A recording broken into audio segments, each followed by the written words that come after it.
আমি ভেবেছিলাম তুই আসরের বিদ্যা শিখবি, আরে বিদ্যালয়ে এসব হই না। এ প্রহ্লাদ, বল তোর শ্রীহরি কোথায় থাকে? আর এই তোর শ্রীহরি ভগবানের নাম করে তুই কি আনন্দ পাস? বল ওই নামে কি আছে? প্রহ্লাদ বলে, পিতা ওই নাম না করলে বোঝা যাবে না নামে কি মধু আছে। যারা হরিনাম কৃষ্ণ নাম করে তারাই জানে নামের মধ্যে কত আনন্দ আছে। তুমি নাম করে চুপ কর। ওই শ্রীহরি ভগবান আমার ভাতৃহন্তা হিরণ্যাক্ষকে বধ করেছে, ওই জন্য তার মতো শত্রু আমার জগতে কেউ নাই। আমি তার নাম করব? তার নাম বললে কি হয় বল? প্রহ্লাদ বলে, আমি সাধে কি কৃষ্ণ বলি পিতা? ওই কৃষ্ণ নামের মধ্যে বড় আনন্দ। আমি সাধে কি আর কৃষ্ণ বলি, কৃষ্ণ নাম যে বড় মধুময়। আমি সাধে কি আর কৃষ্ণ বলি, কৃষ্ণ নাম যে বড় মধুময়। সাধে কি আর কৃষ্ণ বলি। হে কৃষ্ণ করুণা সিন্ধু, হে কৃষ্ণ করুণা সিন্ধু, হে দীনবন্ধু দয়াময়। সাধে কি আর কৃষ্ণ বলি। কৃষ্ণচন্দ্র ভগবান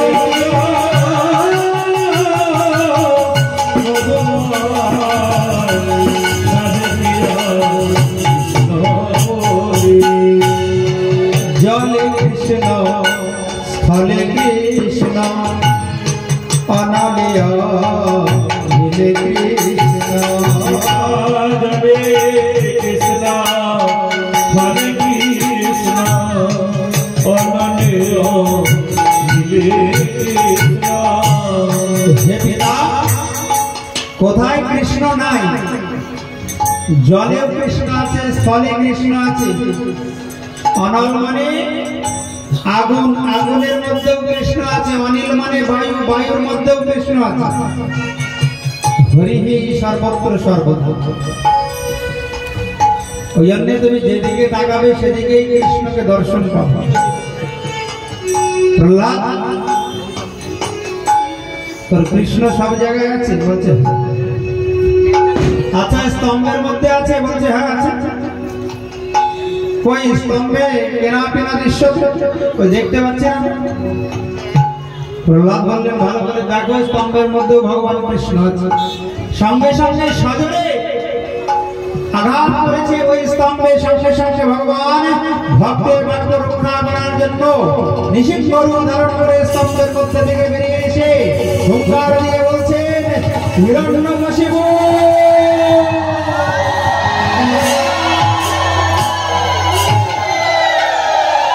আমি ভক্তের জন্য সব পারি, ভক্তের জন্য আমি পারি না, জগতে এমন কিছু নাই। ভক্তের বাক্য রক্ষা করার জন্য আমাকে নৃসিংহ রূপ ধারণ করে আবির্ভূত হতে হলো। ভগবান নৃসিংহদেব ছুটে এসে হিরণ্যকশিপুকে উরুর উপরে তুলে নিলেন। কেন? ব্রহ্মা বর দিয়েছে জলেও মৃত্যু হবে না, স্থলেও মৃত্যু হবে না, ঘরে মৃত্যু হবে না, বাইরে মৃত্যু হবে না। তাই ভগবান চৌকাঠের উপরে বসলেন। দিনে মৃত্যু হবে না, রাত্রে মৃত্যু হবে না, তাই আবির্ভূত হলেন গোধূলি বেলায়। অস্ত্রের দ্বারা মৃত্যু হবে না বলে ভগবান নখাক্ষরের দ্বারা হিরণ্যকশিপুকে বধ করলেন। প্রহ্লাদকে বলছেন বলো কি চাও? প্রহ্লাদ বলে পিতা, এই প্রভু আমার এই পিতার যেন মঙ্গল হয়। ভগবান বলছেন যে পিতা তোমাকে এত কষ্ট দিল সেই পিতার মঙ্গল চাই? দেখো প্রহ্লাদ, যার একটা মাত্র সন্তান ভক্ত হয়, যে পিতা তোমার মতো সন্তান লাভ করে তার তো মঙ্গল আগেই হয়ে গেছে। যে হিরণ্যকশিপু তোমার মতো সন্তান লাভ করেছে তার তো মঙ্গল আগেই হয়ে গেছে। সে তো বড় ভাগ্যবান, না হলে কখনো ভগবানের হাতে মৃত্যু হয়? এবার বলো তুমি কি চাও? তুমি যা চাইবে আমি তাই দেব। প্রহ্লাদ বলছে প্রভু তুমি একটা আশীর্বাদ দাও আমায়। যদি আশিস মে কামান বরাম স্তম্ভর দর্শব কামানাম মৃত্যু সংরভম ভবতোস্তু বৃণেবর। তুমি আশীর্বাদ দাও আমার হৃদয়ে যেন কোনদিন কোন কামনা বাসনার বীজ অঙ্কুরিত না হয়। তুমি আমাকে এই আশীর্বাদ দাও। ওই জন্য জগতে যত ভক্ত আছে তার মধ্যে নিষ্কাম ভক্ত হলো ভক্ত প্রহ্লাদ।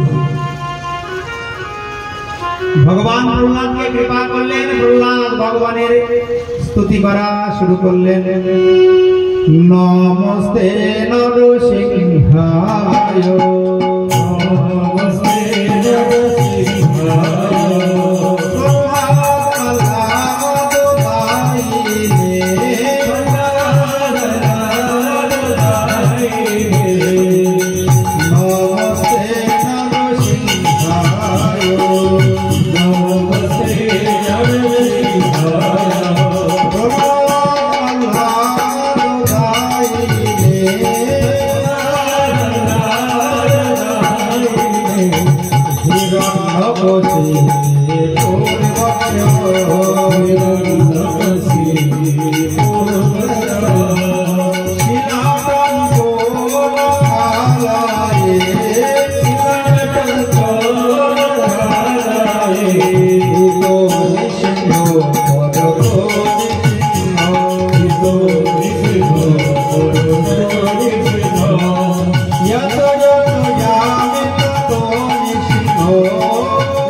পদে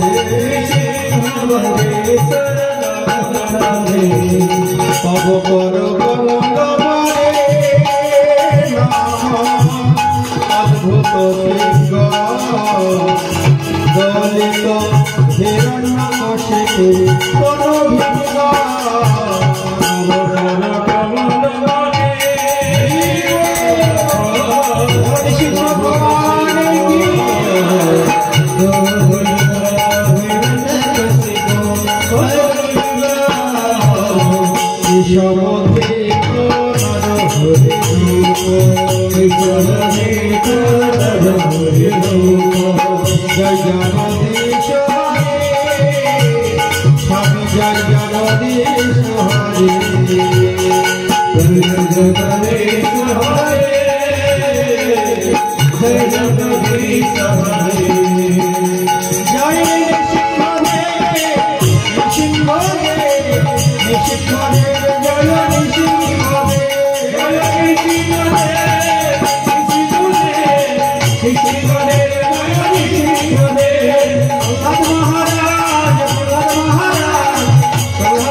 सुखदेव गोस्वामी राजा परीक्षित के हिरण्यकशिपु बध लीला श्रवण करलेन परीक्षित प्रश्न करलेन गुरुदेव भगवान की शुद्ध मानुष के कृपा करें कोनो देव देवता के कृपा करें ना कोनो पशु पक्षी के कृपा करें ना सुखदेव गोस्वामी बोलेन राजन भगवान पशु पक्षी को कृपा करेছেন राम अवतारे जटायु के कृपा करेছেন আবার কৃষ্ণ লীলায় তিনি অনেককে কৃপা করেছেন ভগবান একবার গজেন্দ্র মোক্ষণ লীলা করেছেন গজরাজকে কৃপা করেছেন গজরাজ কৃষ্ণার্থ বিভাসিত হয়ে সরোবরে গিয়েছিল জলপান করতে আর এই সরোবরে ছিল একটা গ্রাহ কুমির গজরাজের পা কামড়ে ধরে আর ভগবান সুদর্শন চক্র দ্বারা ওই গ্রাহ কুমিরকে হত্যা করে ওই গজরাজকে রক্ষা করে গজরাজ চিন্তা করলেন ভগবান এসেছেন তাকে তো কিছু দিতে হবে সরোবরে ফুটেছিল পদ্ম ফুল গজরাজ সুর দিয়ে তুলে গোবিন্দ চরণে পদ্ম ফুল অর্পণ করেছে ভগবান চিন্তা করলেন গজরাজ বিপদের সময় তুমি আমার কথা মনে রেখেছো আমায় কিছু দিতে হয় পরীক্ষিত প্রশ্ন করে বসলেন গুরুদেব কোন জন্মের কোন সৌভাগ্যের ফলে গজরাজের এই বুদ্ধি হলো যে ভগবানকে দর্শন করলে কিছু দিতে হয় সুখদেব গোস্বামী বললেন রাজা এই গজরাজ পূর্বজন্মে ইন্দ্রদম্ন রাজা ছিলেন গুরুদেব অগস্ত্য মুনির চরণে অপরাধ করার ফলে এই হস্তিকুলে জন্ম আর এই গ্রাম ছিল কুমির ছিল ভুবু নামক এক গন্ধর্ব ওই গন্ধর্ব একবার দেবল ঋষি নামে এক ঋষি চরণ জড়িয়ে ধরেছিল জলে ডুব দিয়ে আর ঋষি অভিশাপ দেয় জলে ডুব দিয়ে আমার চরণ ধরলে যাও তোমার কুমির কুলে গ্রাহ কুলে জন্ম হোক হিরাজন সে তো যাত্রার চরণ ধরেনি ধরেছিল সাধুর চরণ ওই জন্য ভগবানের হাতে তার মৃত্যু হল সাধুর চরণ ধরলেই না গুরুচরণে আশ্রয় নিলেই লাভ সাধু সঙ্গ করলেই না তাই ভগবান কৃপা করে গ্রহকে হত্যা করে গজরাজকে উদ্ধার করেছেন। হে রাজন, একবার দুর্বাসা গিয়েছিলেন বৈকুণ্ঠে ভগবান নারায়ণকে দর্শন করার জন্য। আর ভগবান নারায়ণ গলার প্রসাদী মালাটা খুলে ওই দুর্বাসার গলায় পরিয়ে দিয়েছে। দুর্বাসা ভগবানের প্রসাদী মালা পেয়ে মনের আনন্দে ভগবানের নাম গুণকীর্তন করতে করতে বৈকুণ্ঠ থেকে ফিরছে। গোবিন্দ मेरो है गोपाल मेरो है, गोविंद मेरो है गोपाल मेरो है, गोविंद मेरो है गोपाल मेरो है, गोविंद मेरो है गोपाल मेरो है, श्री के बिहारी नंदलाल मेरो है, श्री के बिहारी नंदलाल मेरो है, गोविंद मेरो है गोपाल मेरो है, गोविंद मेरो है गोपाल मेरो है, श्री के बिहारी नंदलाल मेरो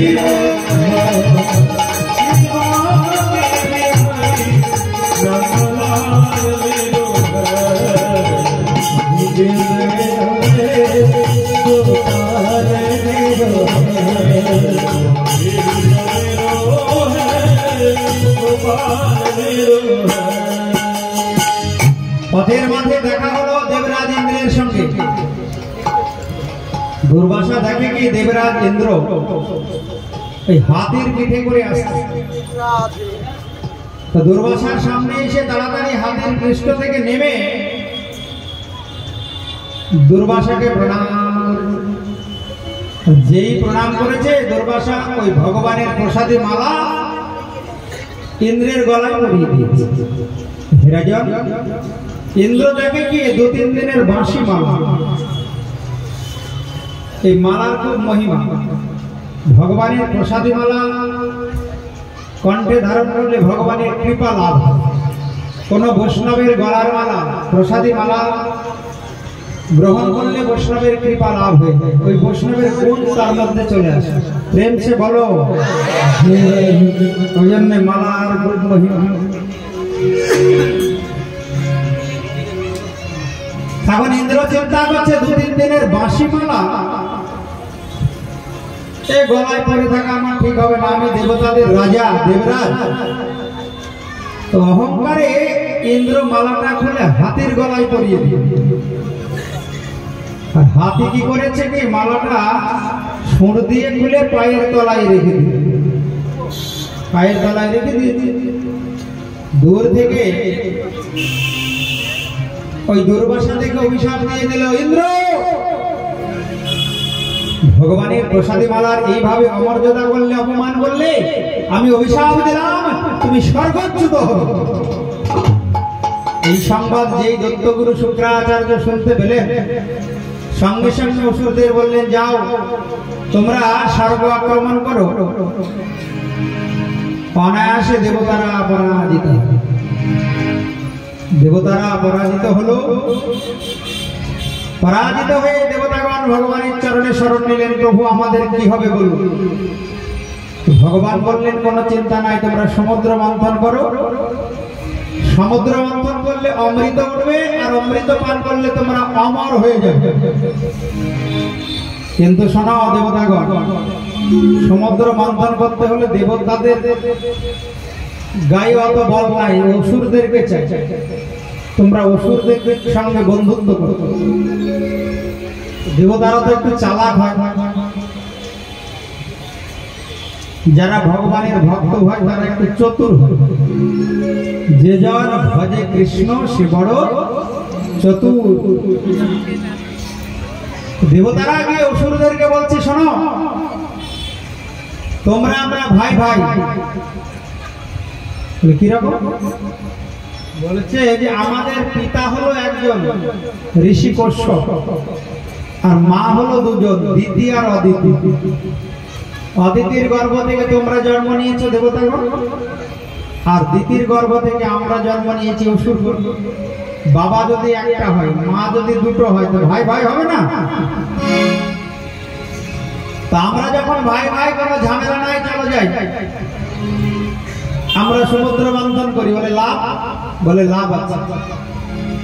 সমুদ্র মন্থন করলে অমৃত উঠবে, আর আমরা ভাগ করে অমৃত পান করবো, অমর হয়ে যাবে। অসুররা চিন্তা করলেন মন্দ হয় না, অমৃত পান করলে যদি অমর হওয়া যায় তাহলে চলো। এবার মন্দর পর্বত হলো দণ্ড, আর বাসুকি নাগ হলো রজ্জু। অসুররা চিন্তা করছে বাসুকি নাগের লেজের দিকে আমরা ধরবো না, ধরলে মাথার দিকে ধরবো। দেবতারা চিন্তা করছে আমরা কি এত ছোট, লেজের দিকে যাব? ভগবান ইঙ্গিত করলেন লেজের দিকে ধরো, তাহলে তোমরা জয়ী হবে। যারা মুখের দিকে ধরবে, আর বাসুকি নাগের গরম বিষের জ্বালায়, গরম বিষের নিঃশ্বাসে তাড়াতাড়ি দুর্বল হয়ে যাবে। অসুররা মুখের দিকে ধরেছে, সমুদ্র মন্থন শুরু হয়েছে। কিন্তু মন্দার পর্বত সমুদ্রের জলে রাখতে ডুবে যায়। ভগবান তখন কর্ম অবতার নিয়ে কর্মরূপ ধারণ করে ওই মন্দার পর্বতকে পৃষ্ঠে ধারণ করলেন। বল কর্ম ভগবান কি। এইবার অল্প সময়ে মন্থন করতেই অসুররা দুর্বল হয়ে গেল। গরম গরম বাতাস বেরাচ্ছে তো মুখ থেকে, নাক তো সাপ, মুখে তো বিষ আছে। বিষের গরম বাতাসে তাড়াতাড়ি দুর্বল হয়ে গেল অসুররা। বলা বলি করছে হোস, ওই লেজের দিকে ধরলেই ভালো। কি দুঃখে আমরা সামনের দিকে ধরতে গেলাম। যারা লেজের দিকে ধরে আছে তারা কোনো দুর্বল হয়নি, তারা ভালো আছে। এবার সমুদ্র মন্থন চলছে। প্রথমে উঠলো কালকূট বিষ। এখন বিষ কে নেবে? দেবতারা বলে আমরা নেব না, অসুররা বলে আমরা নেব না। ভগবান ইঙ্গিত করলেন দেবতাগণকে ভোলানাথকে ডাকো। ভোলানাথ বৈষ্ণব, তার জীবনটাই পর উপকারের জন্য। ভোলানাথ এত বড় বৈষ্ণব, পরের উপকারের জন্য বিষও খেতে পারে, বিষও পান করতে পারে। ভোলানাথের কাছে গিয়ে অসুর দেবতাগণ বললেন আপনি আমাদেরকে বিপদ থেকে রক্ষা করুন। ভোলানাথ পার্বতীকে বলছে দেখছো আমাকে বিষ খেতে ডাকতে যাব? আচ্ছা, এই জগতে যদি কেউ কাউরি স্বামীকে বলে বিষ খাওয়াবো আসে, তার স্ত্রী কি বলবে? মরণ নাই, হ্যাঁ আমার স্বামীকে বিষ খেতে ডাকতে এসেছে, যাও এখান থেকে।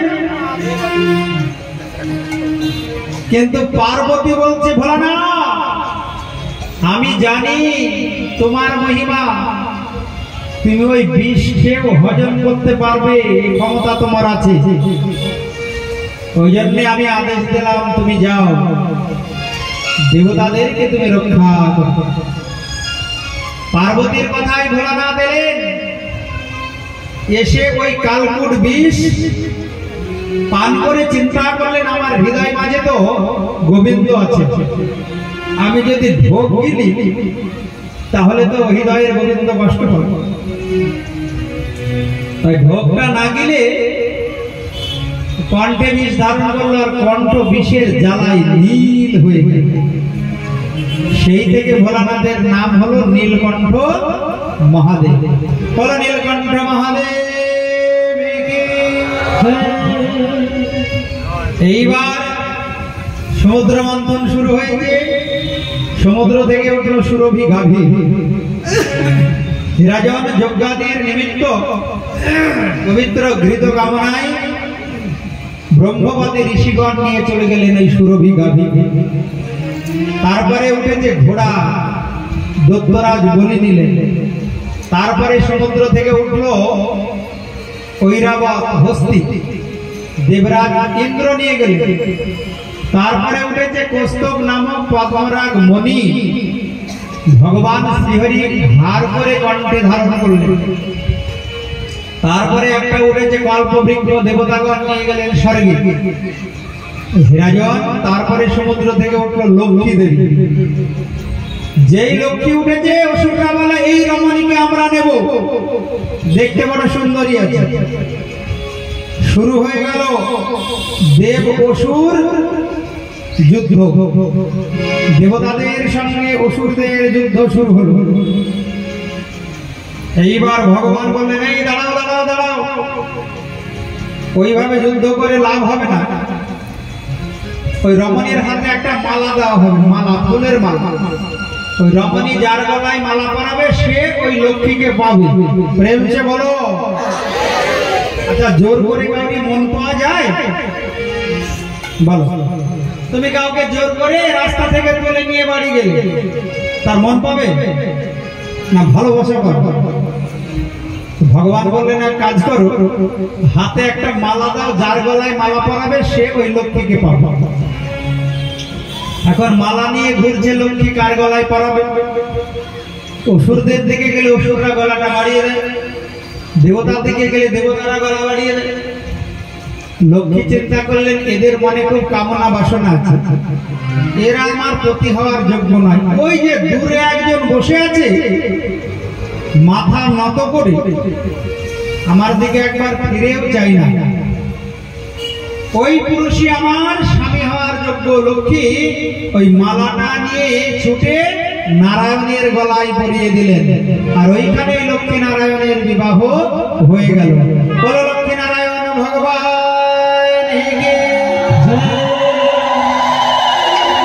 দেবতারা চিন্তা করলো যা, লক্ষ্মীকে তো আমরাও পেলাম না, অসুররাও পেলাম, অসুররাও পেল না।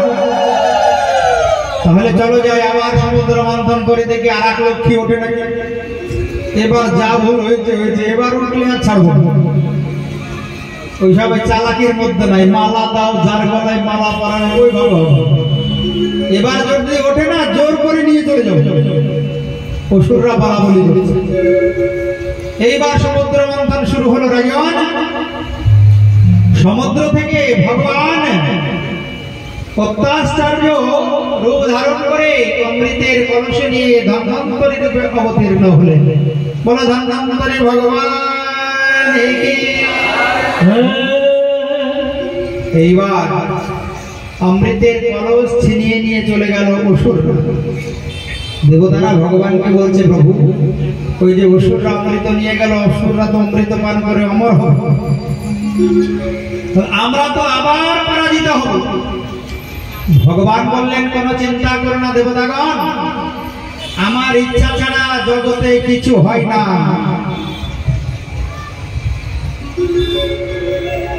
আমার ইচ্ছা ছাড়া জগতে কোনো কিছু হয় না। আপন ইচ্ছায় জীব কোটি বাঞ্ছা করে, কৃষ্ণের ইচ্ছা বিনা ফল নাহি ধরে। ব্যাংকে কোটি কোটি টাকা, ডাক্তার বলে দিয়েছে এটা খাবে না, ওটা খাবে না, ওটা খাবে না। শুধু ফ্রিজ খুলে খাবার দেখে আর ফ্রিজের দরজা বন্ধ করে রেখে। টাকা থাকলেই ভোগে লাগবে, কত সহজ। ভগবানের ইচ্ছা ছাড়া যতই ব্যাংক ব্যালেন্স করে ওটা ভোগে লাগাতে পারবে না। ভগবান সঙ্গে সঙ্গে দেবতাদের রক্ষা করার জন্য মোহিনী রূপ ধারণ করলেন, সুন্দরী রূপবতী রমণী। বলো মোহিনী ভগবান কি। মোহিনী রূপ ধারণ করে দেবতাদের আর অসুরদের সামনে দাঁড়িয়েছেন। অসুররা বলে এই রমণী তো আরো সুন্দর, এইটাকে আমরা নেব। তার জন্য যত কষ্ট করতে হয়। মোহিনী ভগবানের সামনে গিয়ে বলছেন, দেবী তোমার পরিচয়টা বলো তো, তুমি কে, কোথা থেকে, তুমি এত সুন্দরী কি করে হলে? মোহিনী ভগবান বলছেন, আচ্ছা তোমাদের মধ্যে ঝামেলা কি নিয়ে বলো? অমৃত নিয়ে, তাই তো? ওই অমৃতের কলসিটা আগে আমার হাতে দাও, তারপরে আমার পরিচয়টা আমি দেব। অসুররা বলছে, দেবী তোমার হাতে যদি অমৃত পান করতে পারি এতে আমার অহভাগ্য আমাদের। এই নাও নাও। অমৃতের কলসিটা দিয়ে দিল মোহিনী ভগবানের। এটা হলো অসুরের বুদ্ধি। এই মাতৃজাতি হলো বিশ্ব বিমোহিনী মায়ার ঘনীভূত প্রতিমূর্তি। ভগবান নারী মন্ত্রী ধারণ করেছিলেন এই সমুদ্র বন্ধন লীলায়। ওই রূপ দেখে অসুররা মোহিত হয়ে বিশ্ব বিমোহিনী মায়া ঘনীভূত হয়ে মাতৃজাতি হয়েছে গো। ওই জন্য এই মায়ায় পড়ে কত ঋষি মনি ঋষির সর্বনাশ হয়েছে। প্রেম সে বলো। অসুর তো দূরের কথা, 60,000 বছর তপস্যা করেছিলেন হিমালয়ের গুহায় বিশ্বামিত্র মুনি। 60,000 বছর তপস্যার ফল এক অপ্সরা নষ্ট করে দিয়েছে। ইন্দ্র চিন্তা করলেন বিশ্বামিত্র কঠোর তপস্যা করছে, ও আমার সিংহাসনটা না অধিকার করে। ইন্দ্র অপ্সরাকে পাঠিয়েছিলেন, অপ্সরা যাও ওই বিশ্বামিত্রের 60,000 বছরের তপস্যা ভঙ্গ করো, সাধন ভজন নষ্ট করো। ইন্দ্র পাঠালেন আর ওই অপ্সরা গিয়ে নৃত্য করা শুরু করত বিশ্বামিত্রের সামনে। বিশ্বামিত্র চেয়ে দেখে অপরূপা সুন্দরী রমণী। দেবী তুমি কে? তোমার রূপে আমি মুগ্ধ। 60,000 বছর তপস্যা করেছিল হিমালয়, এক অপ্সরা এক রমণীর রূপে মুগ্ধ হয়ে 60,000 বছরের তপস্যা শেষ। তাই মোহিনী ভগবানের রূপ দর্শন করে অসুররা চেয়ে আছে অপলক নেত্রে। দেবী তোমার হাতে অমৃত পান করলে আমাদের জন্ম ধন্য হয়ে যাবে, তুমি যা বলবে আমরা তাই শুনবো। মোহিনী ভগবান বললেন তাহলে দুই দিকে লাইন দিয়ে বসো, সারি হয়ে বসো, একদিকে দেবতা একদিকে অসুর, আমি পান করাবো অমৃত। এবার ভগবান দেবতাদেরকে রক্ষা করার জন্য নৃত্য করা শুরু করলেন অমৃতের কলসি হাতে।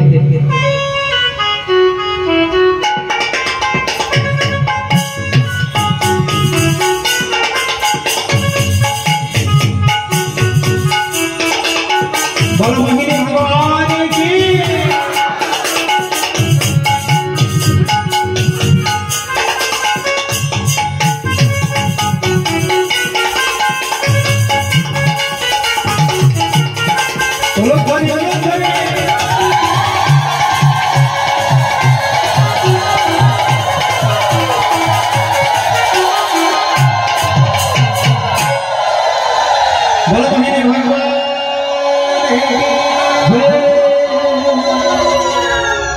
ভগবান নৃত্যের ভঙ্গিতে বারবার দেবতাদের বদলেই অমৃত দেয়। অসুররা চিন্তা করছে উপরের গুলো হালকা হালকা, তো নিচে মনে হয় গাঢ় গাঢ় আছে, আমাদের তো প্রতিবাদ করে না, দিচ্ছে দিক পরে আমরা তো পাবো। নিশ্চিন্ত মনে বসে আছে আর এই নৃত্য দর্শন করছে। বাবা কোমরটা কি সুন্দর, রংটা কি সুন্দর, মাথার চুলগুলি কি সুন্দর, আবার নয়ন দিকে কি সুন্দর। অমৃতের কথা আর মনে নেই।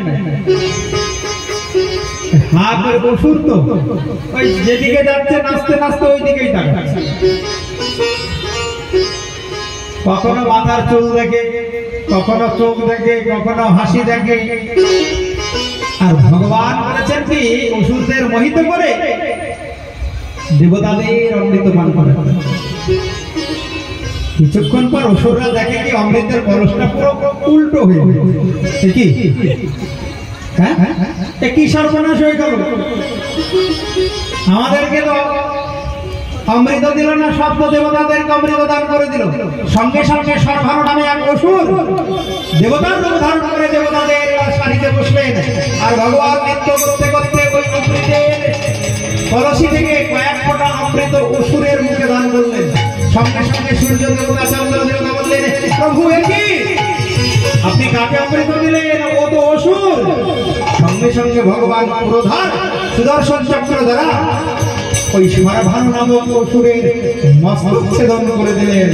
উপরটা হলো, মাথাটা হলো রাহু, ধড়টা হলো কেতু। অসুর বলল সূর্যচন্দ্র, তোমাদের জন্য আমার এই দুর্গতি হলো, আমি ছাড়বো না, তোমাদের দুজনকে গ্রাস করব। বিরাজন তখন থেকে এই সূর্য গ্রহণ আর চন্দ্র গ্রহণ শুরু হলো। তখন থেকে এই সূর্য গ্রহণ আর চন্দ্র গ্রহণ শুরু হলো। সুখদেব গোস্বামী বাদ বললেন, দেখো রাজন, আজকে দেবতাগণকে কেন রক্ষা করলেন ভগবান? না তার স্মরণ নিয়েছে। আর দৈত্যগণকে কেন বধ করলেন, অমৃত দান করলেন না? তার ভগবানের চরণে শরণাগত নয় বলে। অসুররা এবার বলা বলি করছে, আর কোনোদিন আমরা ওই কামিনীকে বিশ্বাস করবো না, রমণীকে বিশ্বাস করবো না। ওই বিশ্বাস করে আমাদের সর্বনষ্ট হয়। যারা বুদ্ধিমান পণ্ডিত এই জগতে, তারা ওই দুষ্টা রমণীগণকে কখনো বিশ্বাস করে না, তাহলে ঠকে যাবে। শাস্ত্রে নিষেধ আছে। তবে আপনারা নয় কিন্তু মা, যারা ভাগবত শোনে না তারা, যারা ভাগবত শোনে তারা না, তাদেরকে বিশ্বাস করলে কোনো ভয় নাই। প্রেমছে বলো। কিন্তু যারা রাধে রাধে বলে না, অখাদ্য কুখাদ্য খায়, এখন তো রাস্তাঘাটে গেলে সন্ধ্যাবেলায় দেখা যায় ধোঁয়া বেরোচ্ছে মুখ থেকে। অনেক রমণী আছে, আবার সুরাও পান করে। ওই সমস্ত রমণীকে বিশ্বাস করলে তো আর সর্বনাশ ছাড়া কিছু হবে। সুখদেব গোস্বামী রাজা পরীক্ষিতকে সমুদ্র মন্থন লীলা শোনালেন। বললেন, হে রাজন, অমৃত পান করে দেবতারা অহংকারী হয়ে গেল, স্বর্গ লাভ করল। এদিকে ওই দৈত্যরাজ বলি দত্তগুরু শুক্রাচার্যের কথাই নর্মদার তটে যজ্ঞ করা শুরু করল। দেবমাতা অদিতি ভগবানের কাছে গিয়ে বললেন, প্রভু, ওই যে দত্তরাজ বলি যজ্ঞ করছে, সে তো আবার বলবান হয়ে যাবে ব্রাহ্মণদের আশীর্বাদ, আমার পুত্রগণ তো আবার পরাজিত হবে। ভগবান বললেন, কোন চিন্তা করো না অদিতি মাতা, আমি দেবতাদের রক্ষা করব। একথা বলে ভগবান অদিতির গর্ভে পুত্র রূপে এলেন। যথাসময়ে পুত্রের জন্ম হলো। দেখতে দেখতে 52 আঙুল লম্বা হয়ে গেল। তার নাম হলো বামন ভগবান। বলো বামন ভগবান। ওই বামন ভগবান গেলেন বলির যজ্ঞস্থলিতে। বলির কাছে গিয়ে বললেন, বলি আমায় একটু দান দাও, যজ্ঞ করলে দান দিতে হবে। এই যে ভাগবত সপ্তাহ যজ্ঞ মায়েরা আয়োজন করেছেন, এখানে একটু ভক্ত সেবার ব্যবস্থা আছে। শেষের দিনে ভক্ত সেবায় যারা দান করবেন, ওইখানে টেবিলে বসে আছে আমার মা জননীরা, আপনারা ওখানে গিয়ে ধীরে ধীরে দান করবেন। দানের ফল কোনোদিন নষ্ট হবে না, অক্ষয় হয়ে থাকবে। ভগবান বলেন, আমার সেবা অপেক্ষা আমার ভক্ত সেবা বড়। ভক্ত সেবায় দান করলে কোনোদিন কমে না। 1 আনা দান করলে 16 আনা ফিরে পাওয়া যায়। ভগবানের মন্দির নির্মাণে দান করলে কখনো কমে না। যত দান করবে ভগবান তত লক্ষ্মীপতির সেবায় মন্দির নির্মাণে সন্তুষ্ট হয়ে তোমাকে দুহাত ধরে আশীর্বাদ করবেন। প্রেমছে বলো। ওই জন্য কখনো দান করলে কমে না গো। তাই ভগবান হয়েছেন ভিখারি। বলি বলছেন, আমি কত বড় দানি জানো বামন? আমি যাকে একবার দান করি তার 7 পুরুষ বসে খায়। ভগবান বলছেন, আমি অত বড় দান চাই না যে 7 পুরুষ বসে খাবে, আমাকে ত্রিপাদ ভূমি দাও। এইরকম কথোপকথন হচ্ছে। আর দত্তগুরু শুক্রাচার্য এসে বলছেন, বলি ওটা কে এসেছে জানো? ওটা সাক্ষাৎ ভগবান। তুমি দান দেবে না, দান দিলে পরে কিন্তু সব নিয়ে নেবে, কপট। তো বামন সেজে এসেছে বটে, কিন্তু ওটা সাধারণ ভিখারি নয়। বলি বললেন, গুরুদেব আমি কার জিনিস কাকে দেব? আপনি বলছেন সে ভগবান, তাহলে তো আমার অহভাগ্য, যার জিনিস তাকে দিয়ে জনম ধ্বংস করে জগৎ থেকে বিদায় নেব। আমি আসার সময় কি এনেছিলাম আর যাওয়ার সময় কি নিয়ে? যিনি আমায় চলার শক্তি দিয়েছেন, বলার শক্তি দিয়েছেন, যিনি আমায় মাতৃগর্ভে রক্ষা করেছেন, আমি জন্ম নিয়ে কি খাবো, কি আহার করবো, সেই ব্যবস্থা যিনি করেছেন, আলো বাতাস জল দিয়ে যিনি আমায় বাঁচিয়ে রেখেছেন, আমি তাকে দেব না? তাকে দিলে যে আমার জন্মটা ধন্য হবে। আমি কার জিনিস কাকে দেব? গুরুদেব আপনি কৃপা করুন। শুধু ত্রিপাদ ভূমি নয়, আমার জীবনের সর্বস্ব যেন আমি ওই ভগবানের চরণে দান করে দিতে পারি। শুক্রাচার্য বলছে, বলি সব যদি দিয়ে দাও তাহলে আমার কি হবে? আমাকে কি দেবে? আমার তো ভাগে কম হয়ে যাবে। এই হলো লোভী গুরু। ভগবান বলছেন, বলি তুমি সংকল্প করো, তুমি আমায় ত্রিপাদ ভূমি দান করবে, আমি বেশি কিছু চাই না। হাতে জল নাও। যে কমণ্ডল থেকে জল দিতে যাবে, ওই শুক্রাচার্য একটা কীট হয়ে কমণ্ডল ওই নলের মধ্যে প্রবেশ করবে। বলি বলছেন, প্রভু আপনার কাছে তো প্রশাসন আছে, পরিষ্কার করুন। যেই পরিষ্কার করতে যাবে এক চোখ কানা হয়ে গেল। শুক্রাচার্য বলছে, তুমি আমায় কানা করলে কেন? তুমি না ভগবান? তো বামন ভগবান বলছে, আমি তোমায় কেন করেছি কানা? তুমি যে দান দিতে করেছো মানা। আমার সেবায়, ভক্ত সেবায় দান দিতে যদি কেউ মানা করে, তাহলে পরের জন্মে আমি তাকে কানা করে জন্ম। আর যদি কেউ উৎসাহ দেয়, দান করে, তাহলে আমি তাকে দুহাত ভরে কৃপা করি। সেই দানের ফল জন্ম জন্মান্তর অক্ষয় হইতে।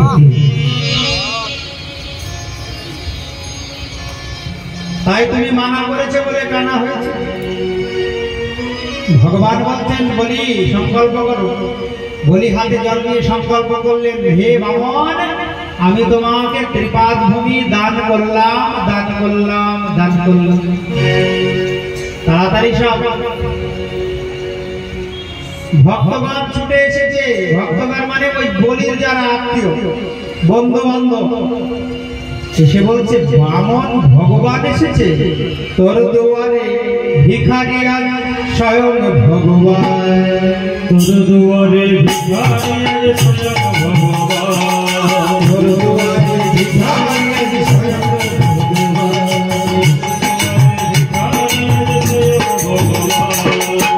অমর হয়ে থাকবে রে না, অমর হয়ে থাকবে রে না। ও তুই করে না কিছু দান, করে না কিছু না। তোর দুয়ারে ভিখারি আজ স্বয়ং ভগবান। তোর দুয়ারে ভিখারি আজ স্বয়ং ভগবান। ভিক্ষা দিলে তোরা হইবে এক কাহিনী, ত্রিভুবনে সর্বশ্রেষ্ঠ রইবে রে তুই দানি। ভিক্ষা দিলে হইবে এক কাহিনী, ত্রিভুবনে সর্বশ্রেষ্ঠ হইবে তুই দানি। ভিক্ষা দিলে তোরা হইবে এক কাহিনী, ত্রিভুবনে সর্বশ্রেষ্ঠ রইবে রে তুই দানি। ভিক্ষা দিলে হইবে এক কাহিনী,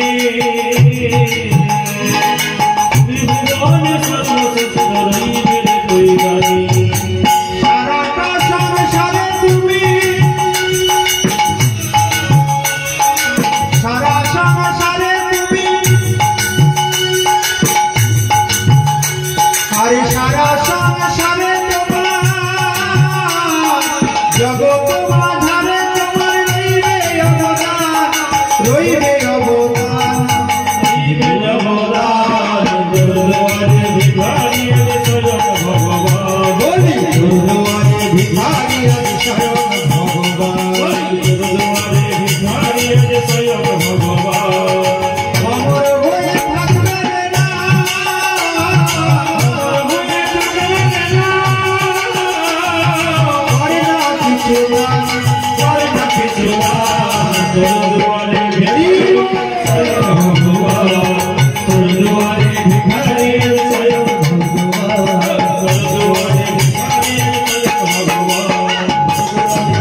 বলি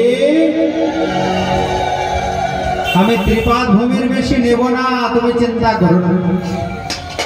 বলি বলছে প্রভু তোমার তো ছোট ছোট চরণ নিয়ে নাও না, কতটুকু পারবে? ভগবান বলির অহংকার চূর্ণ করার জন্য প্রথম চরণে নিচের 7টি লোক অধিকার করলেন, অতল, বিতল, সুতল, তলাতল, মহাতল, রসাতল, পাতাল। দ্বিতীয় চরণে উপরের 7টি লোক ভূর, ভুবস্ব, মহ, জন, তপ, সত্য লোক। ব্রহ্মা চিন্তা করছেন বাবা এ তো 19টা চরণ, 19টা চিহ্নযুক্ত চরণ, এ তো ভগবানের চরণ কমল। তাড়াতাড়ি করে কমণ্ডল জল দিয়ে ধৌত করে দিলেন চরণ। হেরাজন ওই চরণ ধৌত জলই সুরধনী গঙ্গা,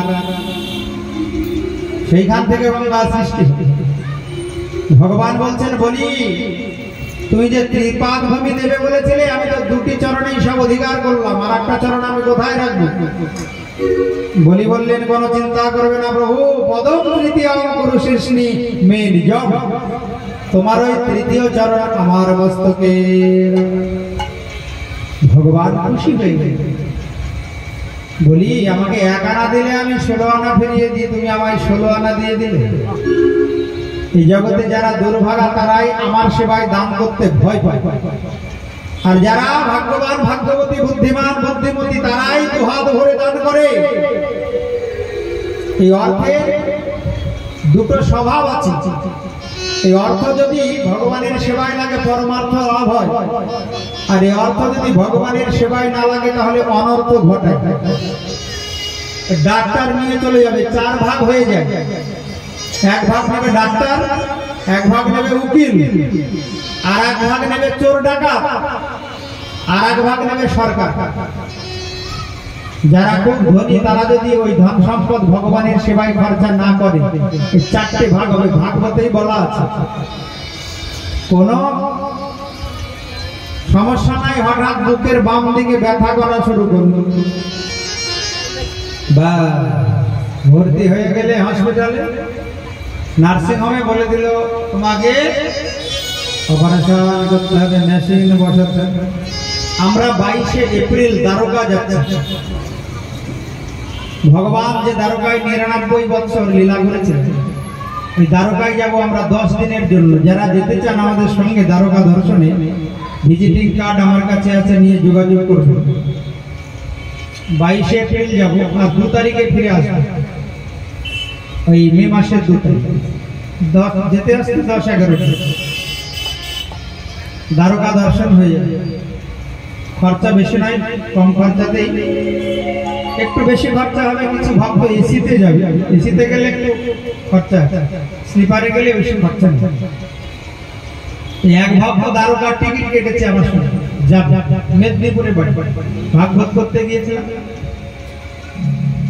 তো বললো প্রভু আমি টিকিট কাটলাম।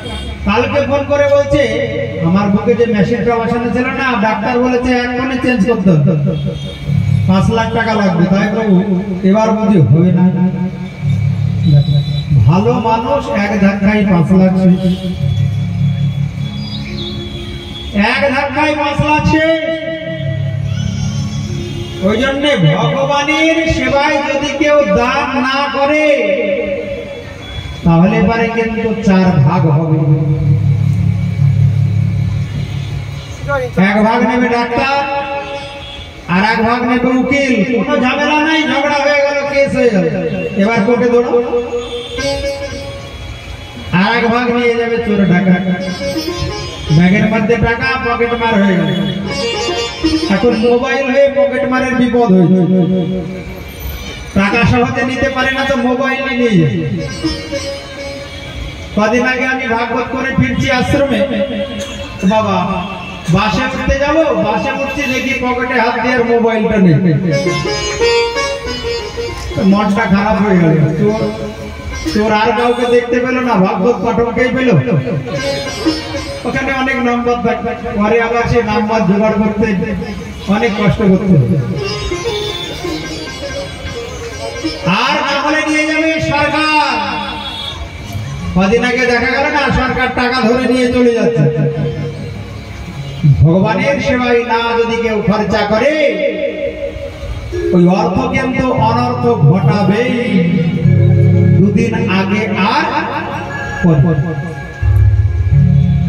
তাই যারা জনম ধন্য করতে যান তারা এই মহতী ভাগবত অনুষ্ঠানে আমার মাতৃমণ্ডলী গণ ওখানে বসে আছে তাদের একটু দান করবেন। শুধু এই বছর নয়, প্রত্যেক বছর যেন তারা এমন সুন্দর ভাগবত সপ্তাহ যজ্ঞ অনুষ্ঠান করতে পারে এবং সেই অনুষ্ঠানে যোগদান করে যেন সবার মনের অভিলাষ পূর্ণ হয় এবং দুর্লভ মানব জন্ম ধন্য হয়।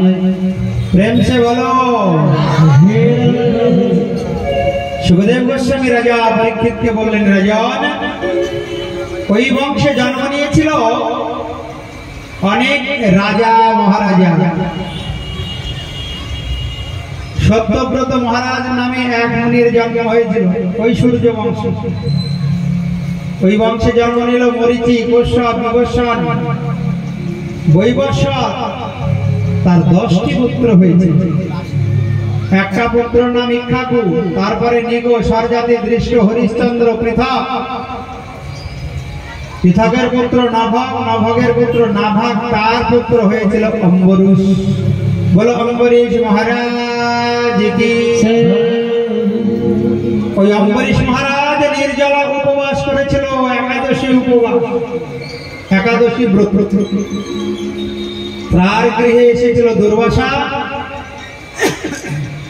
দুর্বাসাকে দেখে অম্বরীশ বললেন, দ্বাদশীতে আপনার আগমন, আপনি কৃপা করে আজকে আমার গৃহে ভিক্ষা গ্রহণ করবেন, সেবা করবেন।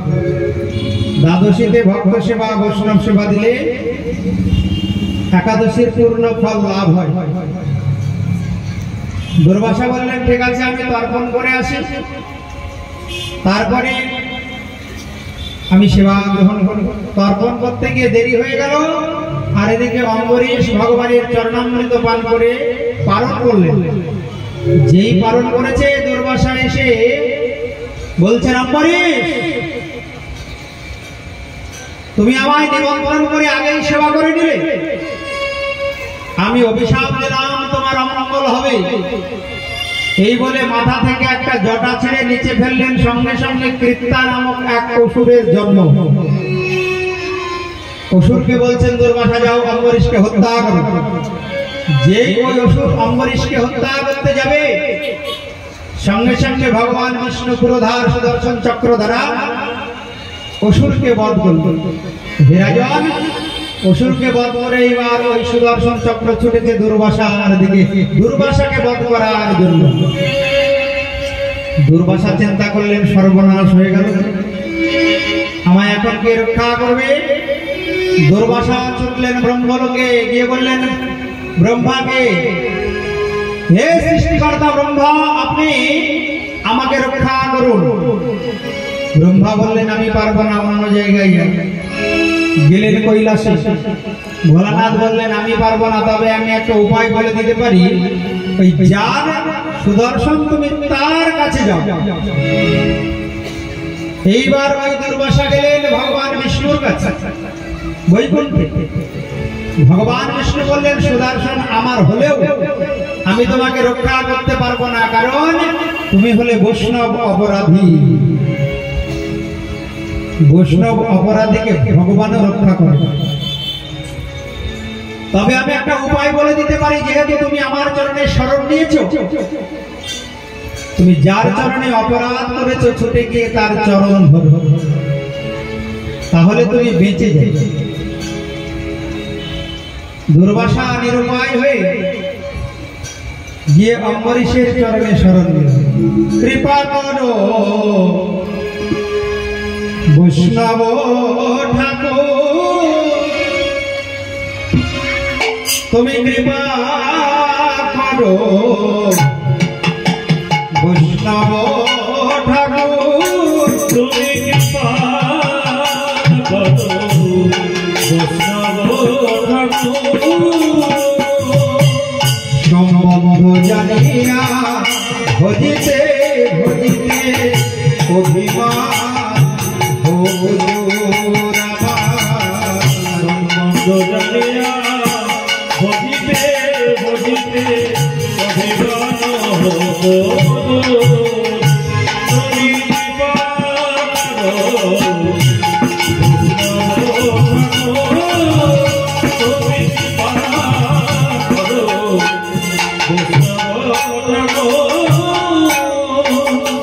অম্বরীশ দেখেন কি দুর্বাসা এসে চরণ ধরেছে।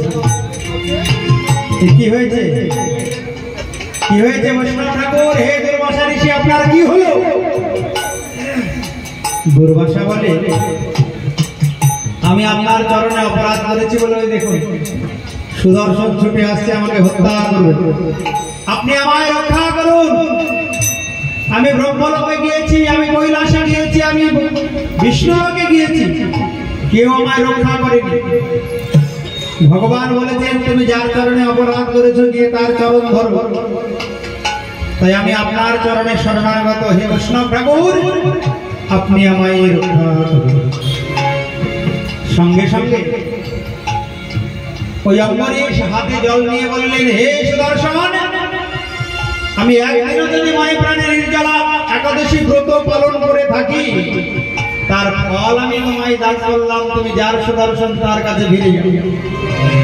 সঙ্গে সঙ্গে সুদর্শন ঘুরতে ঘুরতে ঘুরতে ঘুরতে ভগবানের হাতে ফিরে গেলেন। আর এদিকে দুর্বাসা ঋষি বিপদ মুক্ত হলো। প্রেম সে বলো। তাই বৈষ্ণব চরণে অপরাধ করলে বৈষ্ণব চরণ ধরতে, তাছাড়া কিন্তু বিপদ মুক্ত হওয়া যাবে। সচিনন্দন গৌর হরি বৈষ্ণব অপরাধীকে ক্ষমা করেননি। তিনি বলেছেন বৈষ্ণব অপরাধীর ক্ষমা নাহি কোনো কালে। তাই বৈষ্ণব চরণে অপরাধ করলে ভগবান তাকে কৃপা করে না। প্রেম সে বলো। তাই রাধা কৃষ্ণ বল বলো রে সবাই, রাধা কৃষ্ণ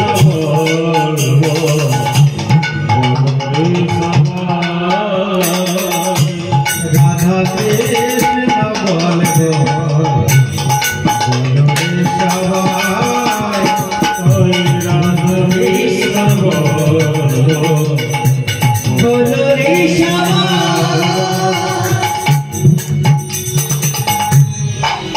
রাধা কৃষ্ণ এই দুটি নাম যদি কেউ জপ করে তাহলে পরে তার আর কোনো চিন্তা নাই, দেহান্তে সে হলো বৃন্দাবনে যাবে যাবে যাবে। প্রেম সে বলো।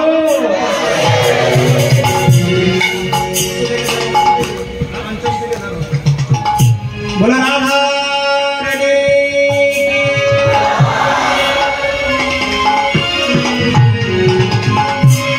রাধা কৃষ্ণ বলো রে সবাই, রাধা কৃষ্ণ বলো রে সবাই, রাধা কৃষ্ণ বলো রে সবাই। মহাপ্রভু বললেন রাধা কৃষ্ণ বলো, সঙ্গে চলো, এই মাত্র ভিক্ষা চাই। রাধা কৃষ্ণ বলো রে সবাই, রাধা কৃষ্ণ বলো রে সবাই, রাধা কৃষ্ণ বলো সঙ্গে চলো, এই মাত্র ভিক্ষা চাই। রাধা কৃষ্ণ বলো সঙ্গে চলো, এই মাত্র ভিক্ষা চাই। রাধা কৃষ্ণ বলো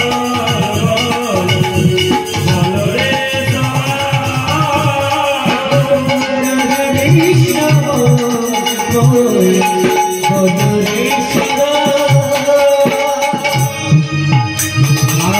বড় দুর্লভ। এই জন্মে যদি কেউ রাধা কৃষ্ণের গুণমহিমা কীর্তন না করে তার মানব জন্ম বিফল হয়ে যায়।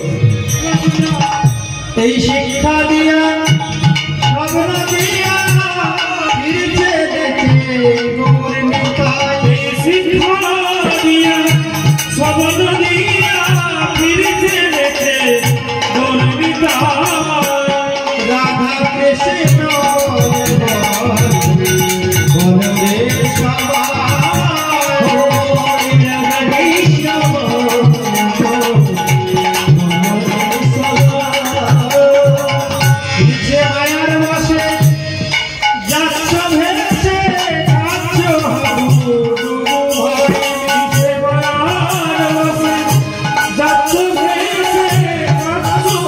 ডুবু ভাই কৃষ্ণ দাস এ বিশ্বাস করলে তোরা দুঃখ নাই কৃষ্ণ দাস এ বিশ্বাস করলে তোরা দুঃখ নাই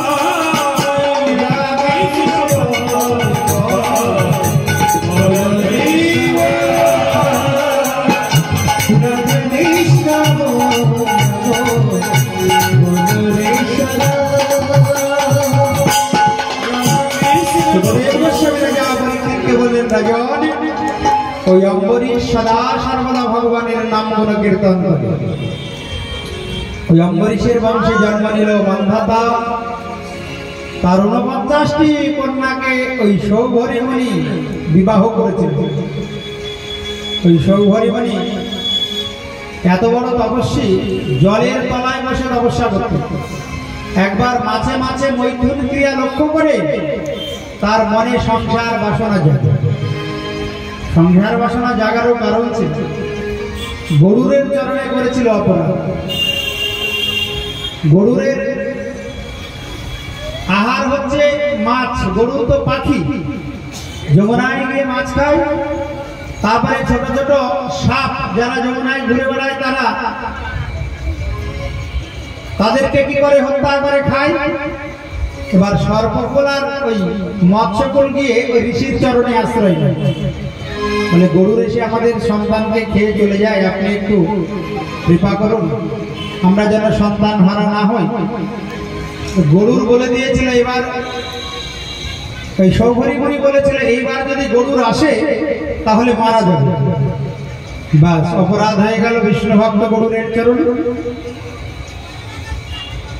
এবার অপরাধের কারণে সংসার বাসনা জেগেছে। জল থেকে উঠে এসে মান্ধাতার 50টা 49টা কন্যাকে বিয়ে করেছে।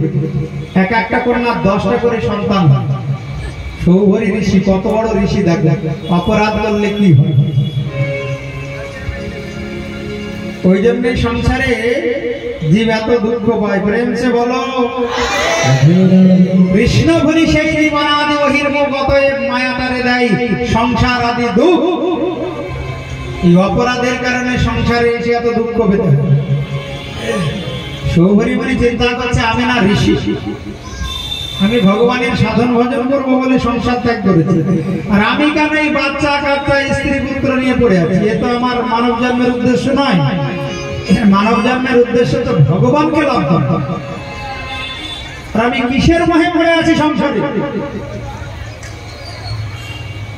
এ তো আমার জীবনটা নরকের দিকে এগিয়ে যাবে, নরক গতি হবে।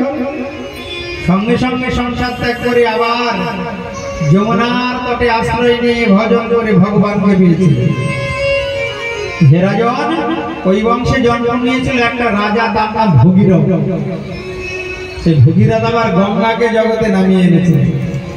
ওই রাজা ওই বংশে জন্ম নিয়েছিল একটা রাজা, তার নাম খট্টাঙ্গ। এই খট্টাঙ্গের পুত্র দীর্ঘবাহু, তার পুত্র রঘু, রঘুর পুত্র অজ, আর অজের পুত্র হলো অযোধ্যার অধিপতি রাজা দশরথ। এই দশরথের পুত্র হয়ে দেবতাগণের প্রার্থনায় ভগবান 4 অংশে জন্ম নিয়েছিলেন, রাম, লক্ষ্মণ, ভরত আর শত্রুঘ্ন। হে রাজন, সূর্য বংশে এসেছিলেন রামচন্দ্র, আর চন্দ্র বংশে এসেছিলেন কৃষ্ণচন্দ্র। বলা কৃষ্ণচন্দ্র ভগবান। ওই রামচন্দ্র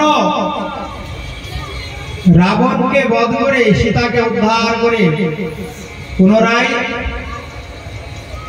অযোধ্যার রাজা হয়েছে। পিতৃবাক্য পালন করার জন্য বনবাসে গেলেন। আর বনবাসে গেলে শূর্পণখা রাবণের বোন রামচন্দ্রকে প্রতিরূপে লাভ করতে চেয়েছে।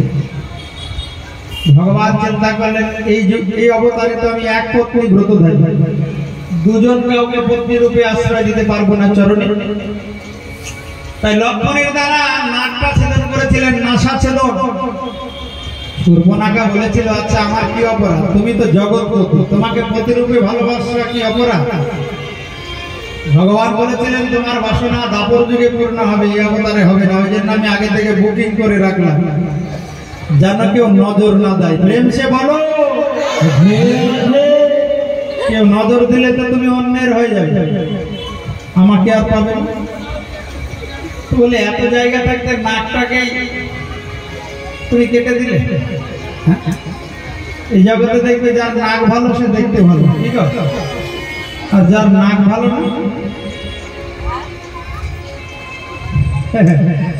তার চেহারা ভালো না। তুমি আমার নাকটাকে কেটে দিলে, নাসা ছেদন করলে। ভগবান বললেন কোনো চিন্তা করো না, যাকে আমি কৃপা করি তাকে একটা কলঙ্কের কালি আমি দিয়ে দিই।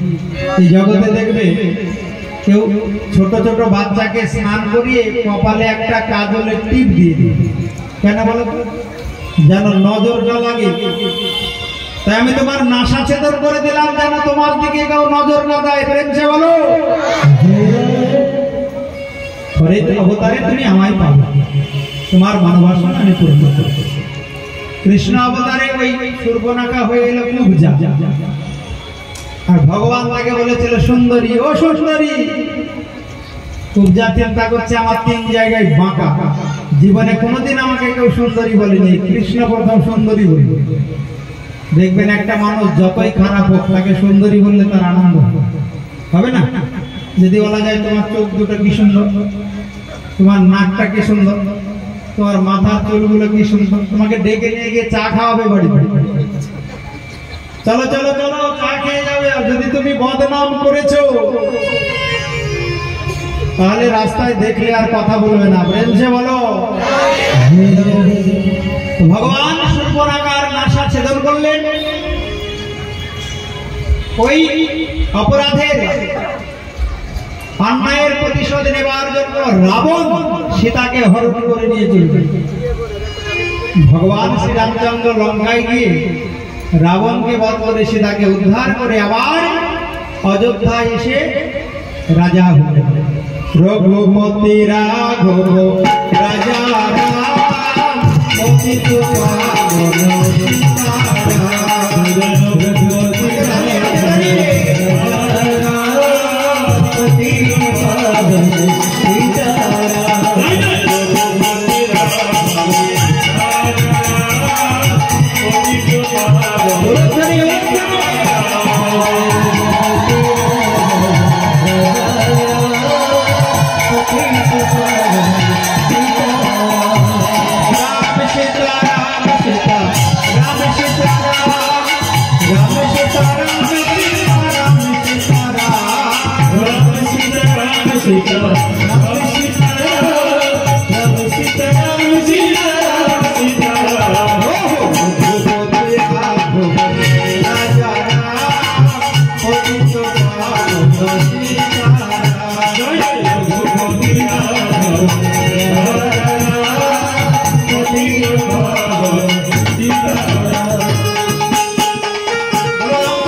রামায়ণ এত তাড়াতাড়ি শেষ করে দিলে হবে গুরুদেব?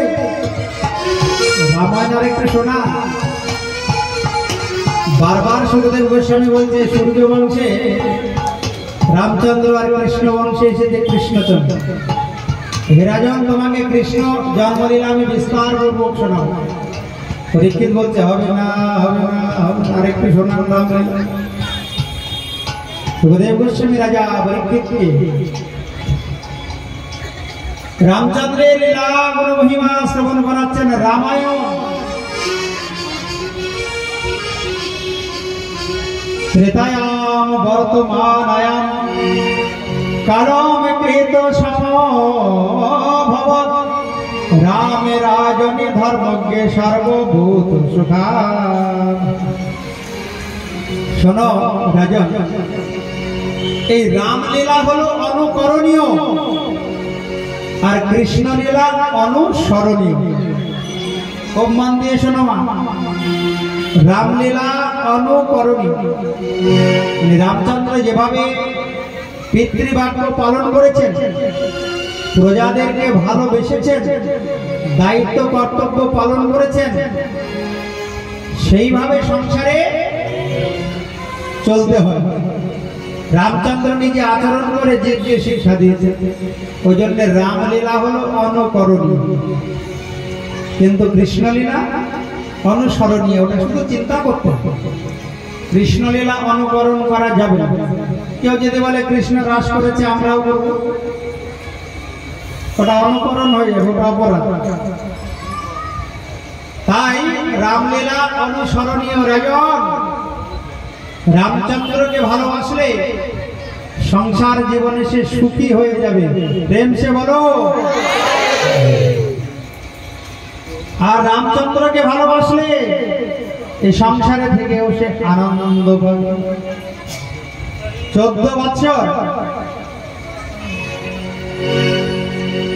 বনবাস করে অযোধ্যায় প্রত্যাবর্তন করেছিলেন। তারপরে বশিষ্ঠ দেবকে তিনি গুরুপদে নিযুক্ত করেছেন। পরীক্ষিত বললেন, গুরুদেব, রামচন্দ্রের আবার গুরুকরণ করতে হলো? বলছে হবে না, ভগবান যদি আচরণ করে না শিক্ষা দেয়, জীব তো শিখবে না। গুরুচরণ আশ্রয় না করলে যে জন্ম ধন্য হয়। তাই ভগবান গুরুচরণ আশ্রয় করে জগৎকে শিক্ষা দেন। কোন এক সময় রামচন্দ্র একবার চিন্তা করলেন, অনেকে সীতার কলঙ্কের কথা বলল। কেন? রাবণের কাছে সীতা কতদিন ছিল বলতে পারবে? সীতাকে হরণ করে নিয়ে গেছিল রাবণ। কতদিন রেখেছিল সীতাকে? শোনোনি কোনদিন?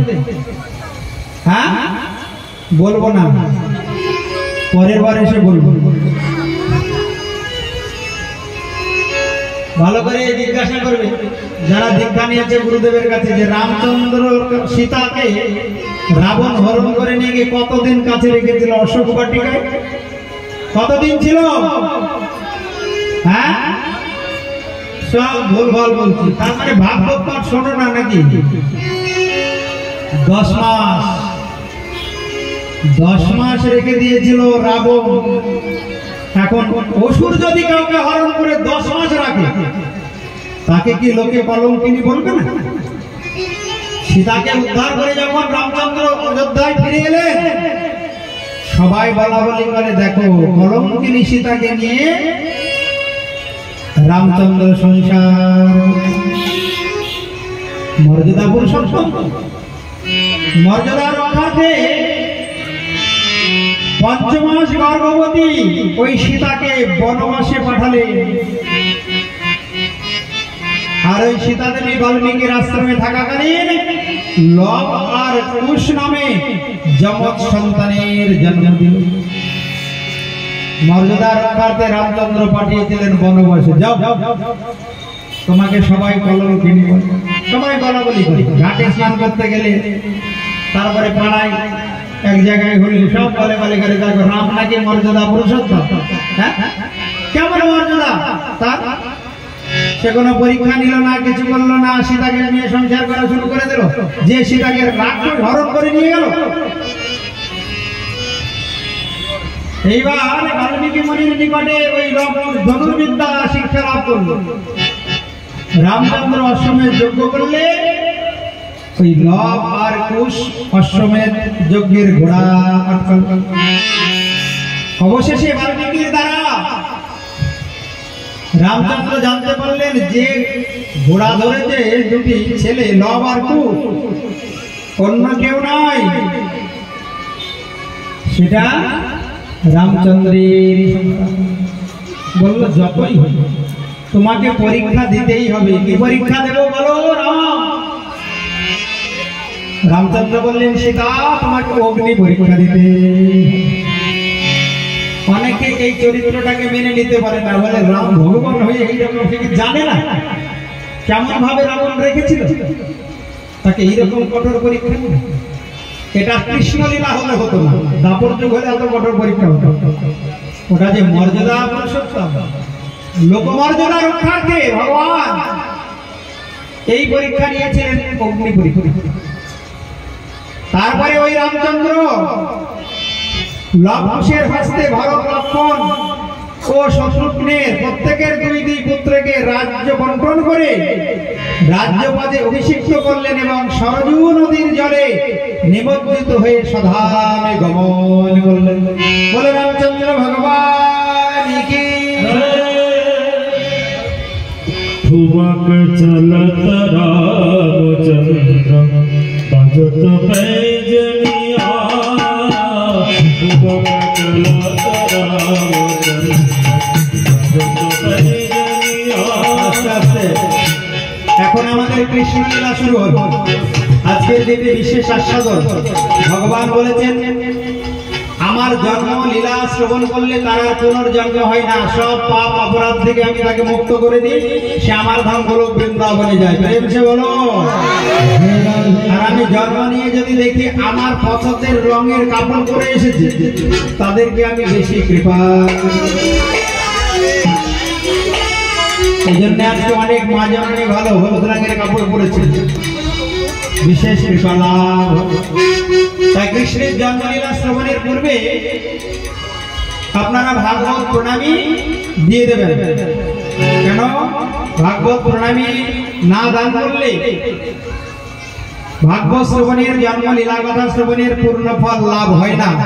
তাই কয়েকজন ভক্ত যাচ্ছে, আপনারা তাড়াতাড়ি ভাগবত প্রণামী দান করবেন। তাতে কি হবে? এবার ভাগবত কথা শ্রবণের জন্মলীলা কথা শ্রবণের পূর্ণ ফল লাভ হবে। কেউ কিন্তু দিতে ভুল করবেন না। যার যেমন সামর্থ্য ভাগবত প্রণামী দেবেন, তাহলে এই লীলা কথা দিব্য লীলা কথা শ্রবণের পূর্ণ ফল লাভ হবে। ঠুমক চলো তোরা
Yeah.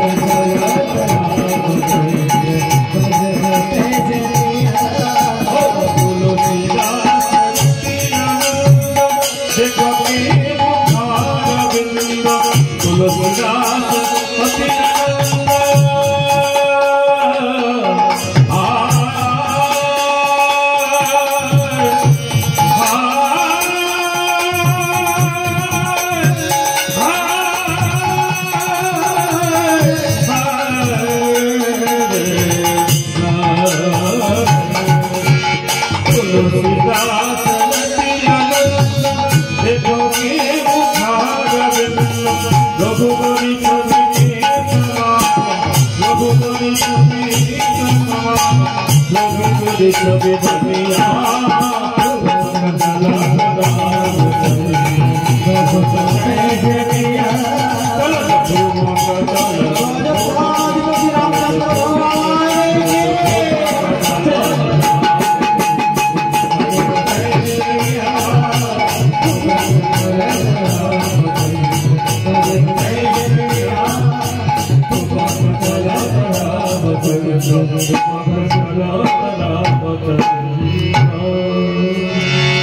सुखदेव गोस्वामी राजा परीक्षित के बार कृष्ण लीला श्रवण कराচ্ছেন कथित वंशविस्तार भवता समसूर्जय राज्ञां च भयवंशानां चरितं परम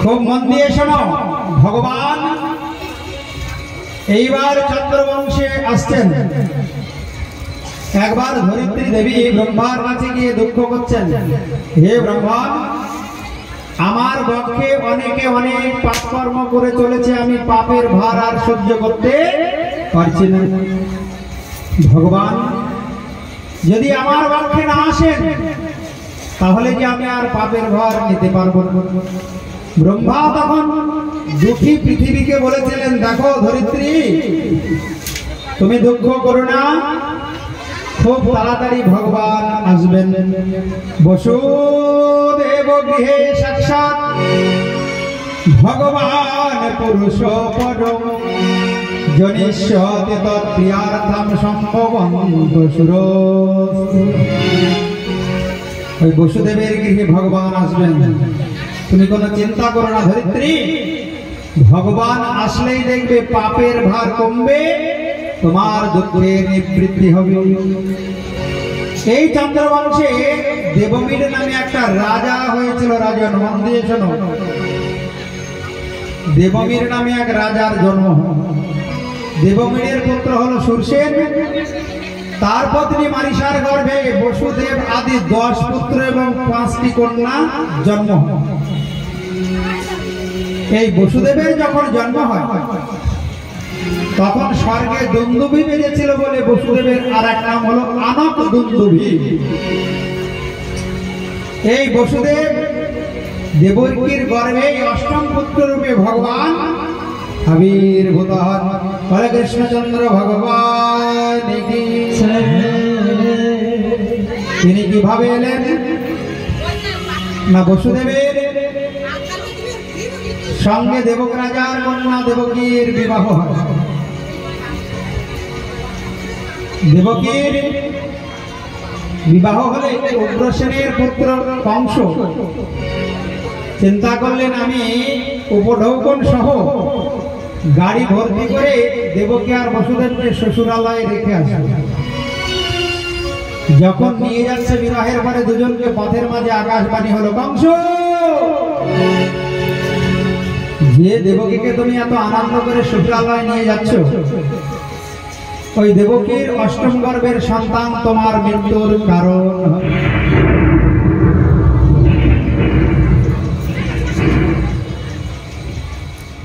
ওই देवकी का लाल तुम्हारा होगी काल तुम्हारा होगा काल देवकी का लाल कोई पुत्रই তোমার মৃত্যুর কারণ হবে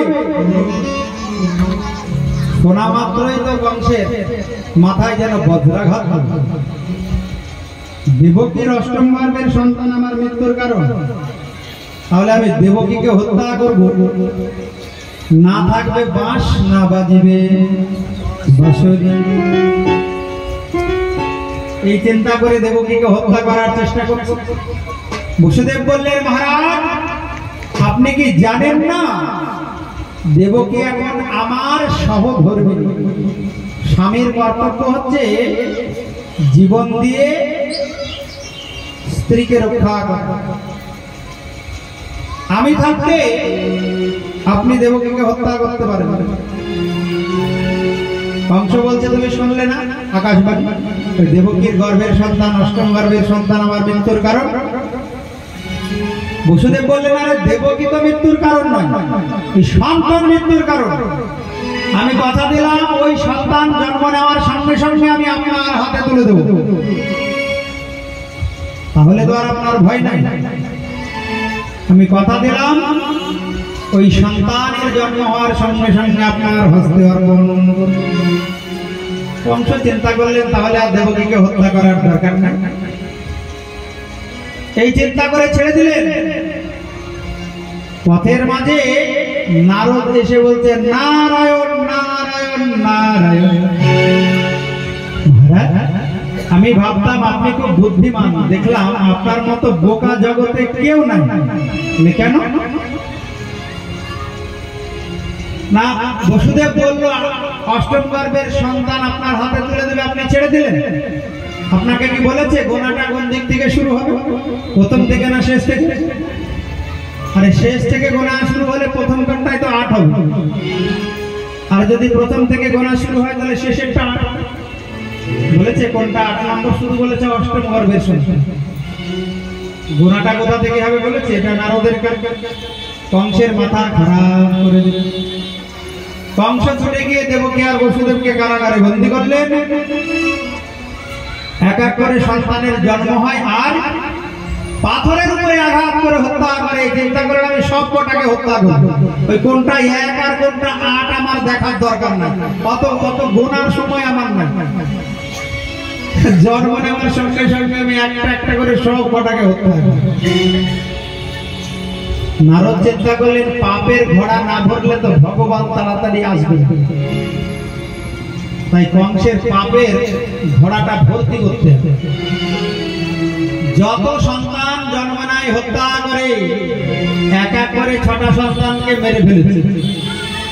ভগবান চিন্তা করলেন, সপ্তম গর্ভে আমি ত্রেতা যুগের ছোট ভাই লক্ষ্মণকে বড় ভাই করে জন্ম দেব। ওই লক্ষ্মণ হবে বলরাম। যোগমায়াকে ডেকে বললেন, যোগমায়া, আমার মাতা দেবকীর গর্ভে আমার সেই ত্রেতা যুগের ছোট ভাই লক্ষ্মণ, যার মনে বাসনা ছিল আমি যদি কোনোদিন বড় হতে পারি, মনের স্বাদ মিটিয়ে প্রভুর সেবা করব, ওই স্বাদ আমি মেটাবো দাপর যুগে। ভক্তের কোন সৎ বাসনা আমি অপূর্ণ রাখি। তাই ওই লক্ষণ আসবে সপ্তম গর্ভে, তুমি আকর্ষণ করে মাতা রোহিণীর গর্ভে স্থাপন করবে। যোগমায়া বললেন, প্রভু এ তো আমার অহোভাগ্য, আপনার আদেশ পালন করব। যোগমায়া আকর্ষণ করে সপ্তম গর্ভকে রোহিণীর গর্ভে স্থাপন করলেন। আর এদিকে চারিদিকে সংবাদ ছড়িয়ে পড়ল, সপ্তম গর্ভ নষ্ট হয়েছে।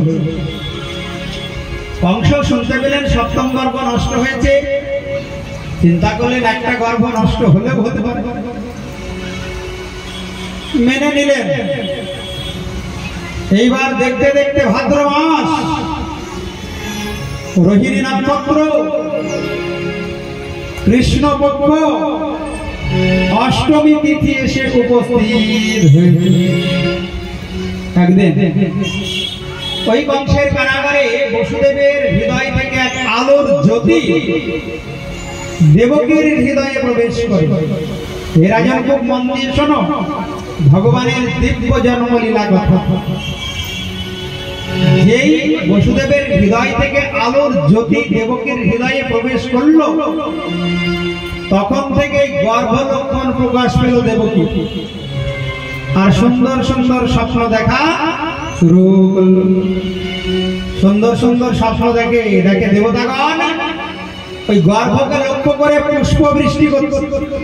আর স্বর্গ থেকে দুহাত জোড় করে তারা ভগবানের চরণে প্রার্থনা করছে।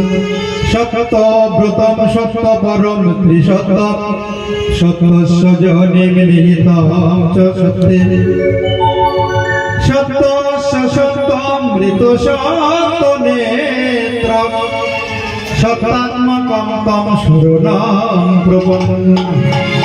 হে প্রভু, তুমি একমাত্র সত্যের স্বরূপ, তুমি একমাত্র অনাদি আদি গোবিন্দ, সর্বকারণের কারণ। তুমি দেবকীর কোল আলো করে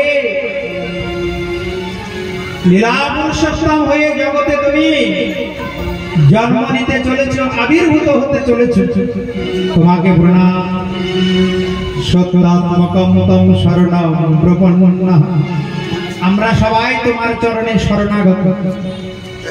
তোমার ওই চরণ অভয় চরণ, যে চরণে শরণ নিলে জীবের কোনো ভয় থাকে না, আমরা ওই অভয় চরণে শরণাগত।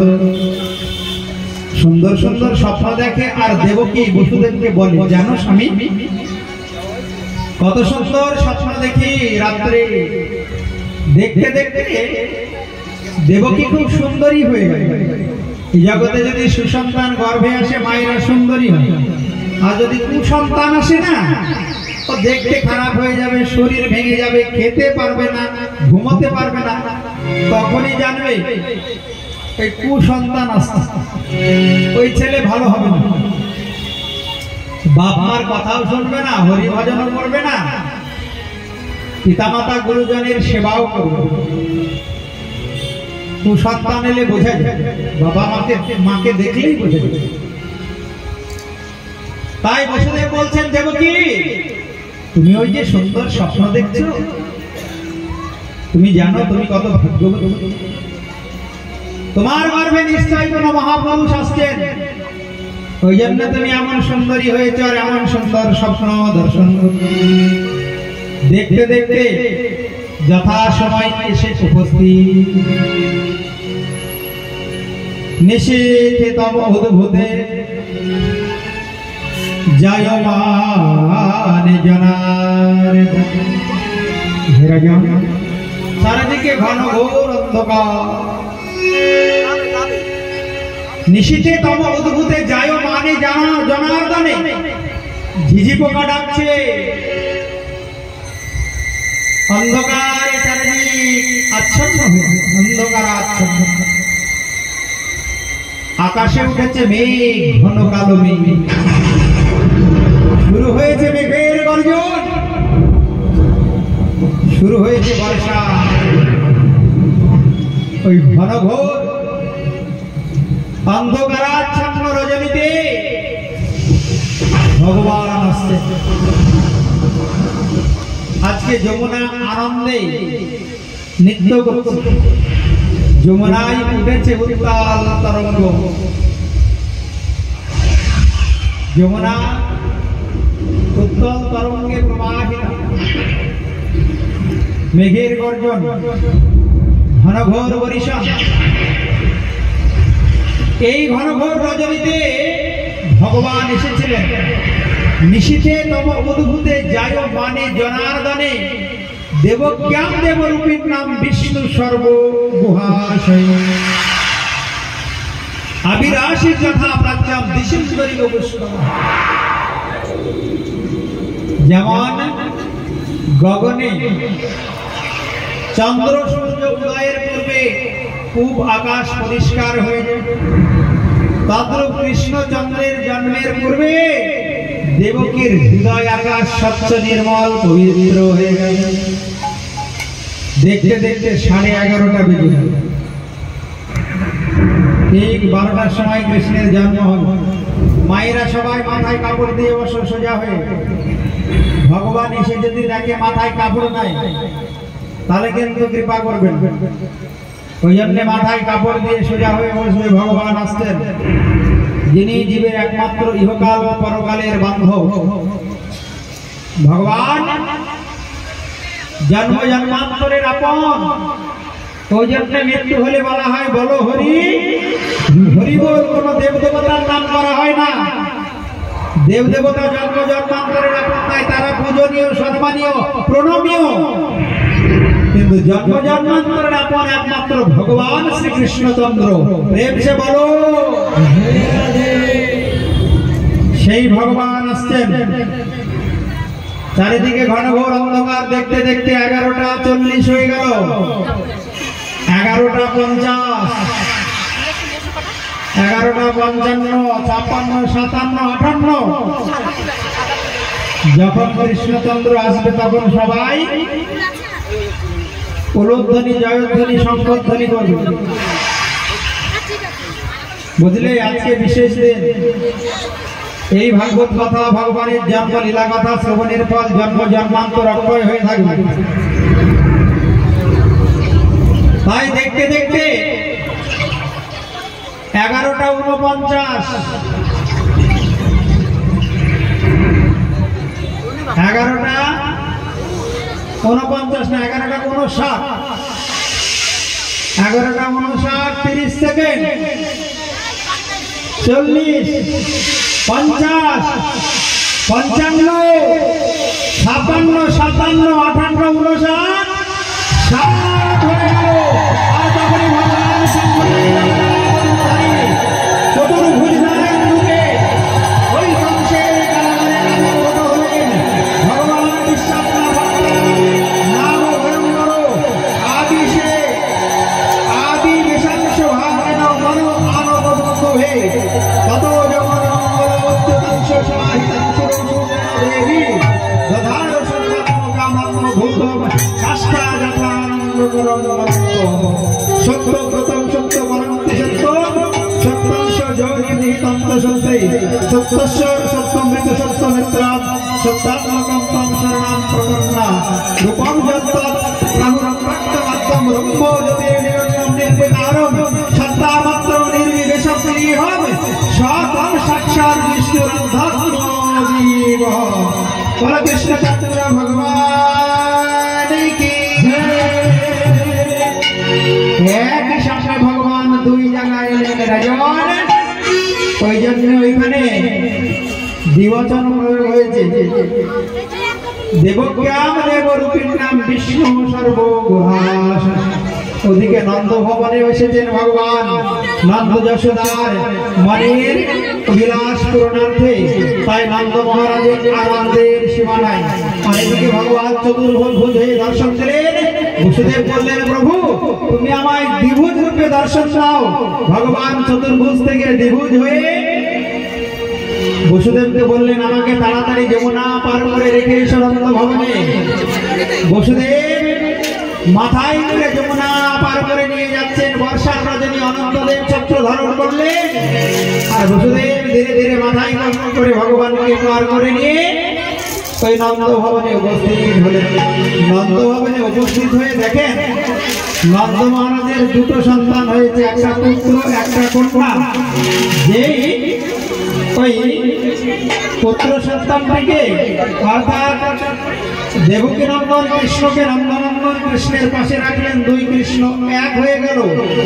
আর ওই মায়াদেবী কন্যাকে মাথায় করে যেই কারাগারে এলেন, ছোট্ট শিশু জন্ম নিলে যেমন কাঁদে সেই রকম কান্না করা শুরু করল। এইবার কান্নার আওয়াজ শুনে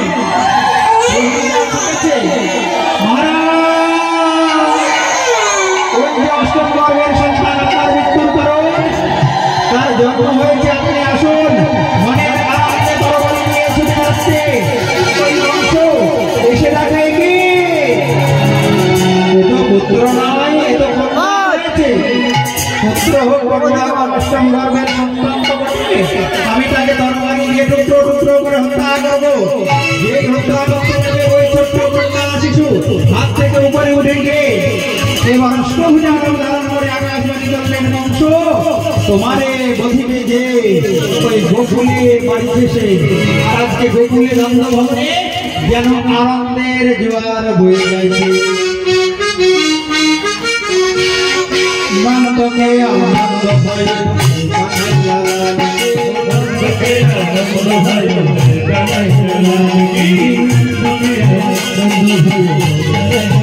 Thank you.